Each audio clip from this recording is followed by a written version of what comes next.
Canal पानी रे बुड़िला bill प्रतिवाद रे चाषी रास्ता अवरोध बड़रंपास डिस्ट्रीब्यूटरी केनाल ले घाई करा जाइथिबा जोगु वर्षा जल निष्कासन होई पारु नथिबारु चाष कार्य बाधाप्राप्त हेउछि।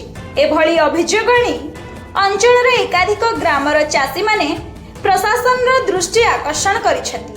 चाषी मानकर अभियोग अनुसार सासंग सुलण आबुलुपुरा बिरिडी सरल कोळीपदी आदि ग्रामर वर्षा जल बड़रंपास डिस्ट्रीब्यूटरी केनाल रे आसुछि, किंतु आवश्यक भावे जल निष्कासन हेउ नथिबारु वर्षा जल केनाल घाई द्वारा टुकुणा इसला खसीपुर ओस्तपाल धानघर सिंगड़ा इंचल आदि ग्राम को जाई चाष जमी सब बुड़ी जाउछि। फल चाष जमी रे पानी जमी रहिबा सह चाष कार्य आगे नेबा कष्टकर होई पड़िछि।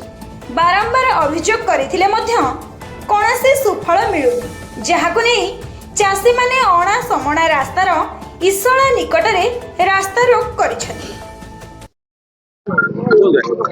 आज्ञा मु जड़े चाषी मो ना जलधर महांती ग्राम इसला। आज्ञा दीर्घ 10 वर्ष तलक पड़ू ये जो केनाल है से दिन आज्ञा आम अब्जेक्शन करुचु बारंबार घाई टे कहीं काटतु ना आम आज्ञा 100 एकर ये इसला टुकुणा धानर ओस्तपाल इंचल आज्ञा सरमंगा भूतपदा अवसर एगुड़े संपूर्ण जलमग्न होज्ञा। ये वर्षर जो वर्षा से हार आम बारंबार 2 सेकेंड लेखा तला पकड़ तला भी नष्ट हो जाउची।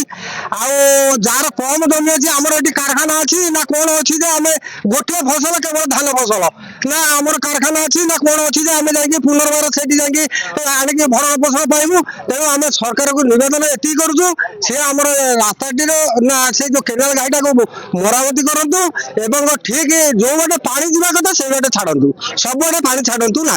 मो ना नलिनीकांत धल गाँ टुकुणा। तेणु एटा प्राय 10 वर्ष है ये समस्या एमती लगी रोच। तो जिते अनुरोध कले भी इरिगेशन डिपार्टमेंट को जमा शुणुना समस्या जमीबाड़ी आम चाष कर एत जल हो चाष कर से आरडी डिपार्टमेंट रे किसी छोट बसई दे से पानी सब आसूँ सेनापति पाखर आसिक जलमग्न होफर आम चाष कार्य कर से आज राजरास्ता को उठेलु तेना मारने मारत रखने रखते जहाँ मुख्यमंत्री जिले में व्यवस्था आउ कहबू क्या दाबी कौन दाबी रही प्रतिकार करूँ। Bureau report time TV.